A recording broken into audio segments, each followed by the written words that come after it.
Hello, good morning. This is Father Rayappa from India. Today I'm going to talk about the international year, the 2016 United Nations International Year of Pulses. Pulses. You know, pulses, they come in different varieties.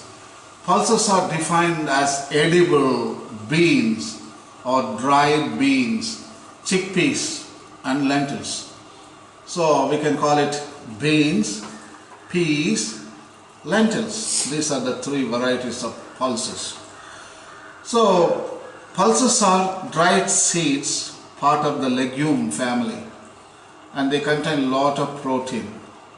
And people, those who don't eat meat, they can eat pulses. And you know what? Meat contains fat, and pulses, they don't contain bad fat. If at all they contain little bit of fat, it's good for you. So today, United Nations International Year, the 2016, recommends pulses to be added to your diet. It's an awareness, it's awakening. We always eat the same food like rice, wheat, potato, meat, steak, pork chops, salmon, and all those kind of stuff. But there are altogether a variety of rich food is available, and people, they don't even know about it. So that is what United Nations International Year is here to bring awakening among people. Eat pulses. It's very good for you, and also you pay very less. Not only that, these pulses, they are cultivated with environmentally safe way. So they don't use fertilizers, they don't use lot of water, and we don't use even a lot of nutrients, not even good soil. You throw them and they grow. So they are environmentally good. So United Nations International Year is recommending pulses to our food security. What is food security? Everybody should have food, okay, and also nutritious food. And not only this generation, we should make sure next generation is also having a share of their own food. So that is called food security. So we need to wake up. We need to lead a healthy lifestyle. And United Nations International Year is telling us that pulses, they require very less amount of water. You know what? 1 acre of rice takes at least 60 million liters of water. Can you grasp your mind around these figures? Yeah, 60 million liters of water to grow on 1 acre of land. I think pulses, no need of water. The rain water is due. These plants is amazing. You know what? They can capture also water vapor from the atmosphere. If there is no rain, they can harvest the moisture from the air. Such a smart family, this legume family. And another thing, they can fix the nitrogen directly from the atmosphere. You know what? We use fertilizer for other crops like rice, maize, and wheat, rye. We use a lot of fertilizers. Today, after Green Revolution, you know very well, lot of fertilizers, fungicide, pesticide, herbicide, all those chemicals are used, and we poison the food. Actually, all these fertilizers are nitrogen based. You know, in atmosphere there is 71% of nitrogen and 21% of oxygen. I think 71 to 73% of nitrogen. You know what? Science is so smart to trap that nitrogen and then make fertilizers. It's called ammonia, and they make nitrates. and then they distribute urea, for example, in India, and people simply buy, and you pay so much of money, and you have to put in the field, put in the agriculture to grow paddy, rice or wheat or maize. But here, legume family, the beans and the peas and the lentils, what they do, they trap nitrogen from the atmosphere itself. Miracle, yeah, it's a miracle. For example, you take and you pull out a pea plant and you see at the bottom in the root, you will have a small nodules, It is called nitrogen fixation nodule. So, which captures nitrogen from the atmosphere and it gives to the plant as nutrients, and at last it also dispenses to the soil, and soil is charged with nitrogen. When it dies, when the whole plant dies one day, and it becomes nitrogen and it becomes a natural fertilizer, and the soil becomes rich. In 1 acre of land, I think there is 140 kilograms of nitrogen you can produce. These plants are fixing nitrogen directly from the atmosphere. Such a great plants. Not only that, this nitrogen is stored in beans, peas and lentils. And when you eat, you get nutrients and you get protein. You don't get any cholesterol there. And you get multivitamins, especially vitamin B. Yeah. So such a miraculous plants.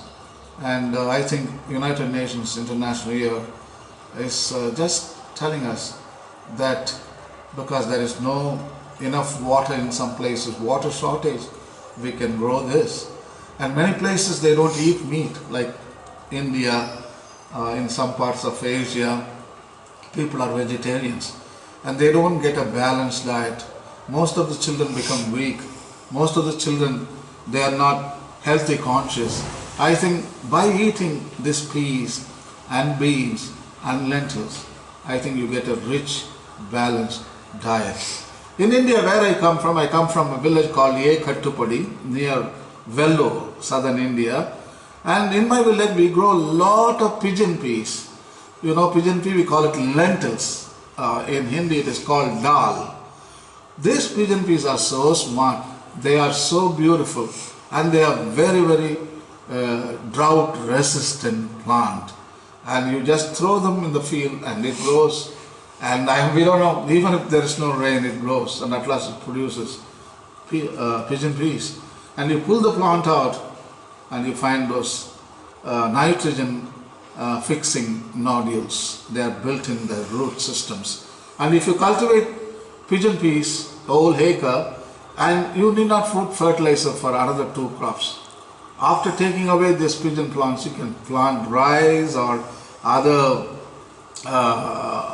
grass family crop or something, but they can get their own nutrients without any fertilizer. 2 crops you can grow. So the United Nations is telling limit the use of fertilizers, limit the use of poison putting in the land and killing the land. So there are a lot of benefits in promoting the year of pulses. And I think in future, when desertification takes over, many places are becoming desert. India is prone to desertification. The whole subcontinent will be a desert after a few hundred years. So I think as we get into the desertification phase, I think we need to learn to survive. This is a component of adaptation.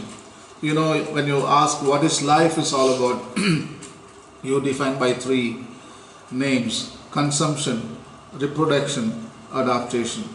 So we know very well consumption. We eat well, reproducing, yeah, we reproduce, we bring out our young and survival of the fittest, and we defend our young and so on. We do very well the first 2 components. The last component, adaptation, we don't do it, absolutely zero. So that is the place where we need to concentrate. I think United Nations Year of Pulses, last year United Nations Year of Soils, before that International Year of Family Farming, International Year of Biodiversity, before that 2009. All these years are just, it's about adaptation. They are just telling us adapt to the environment, otherwise we are going to perish. We are going to be a history, and human species is going to be extinct very soon unless we don't adapt. So I think Year of Pulses is about adaptation. I mean, we are eating the same rice, same wheat, same potato. You are putting pressure on the same food web, rice and wheat. How long? We are 7 billion people. The turn of the century, 2100, we are going to be 10 billion. So how are we going to feed people anyway? So we need to find a new food web, a new items, a new food source. In the food web, we need to add it. We don't even go and do research and find from the scratch. Already the food web is full of food, forgotten food. So pulses are forgotten food, especially dried beans. The tropical countries, they produce tons and tons of dried beans packed with energy and packed with future and packed with adaptation. I think we need to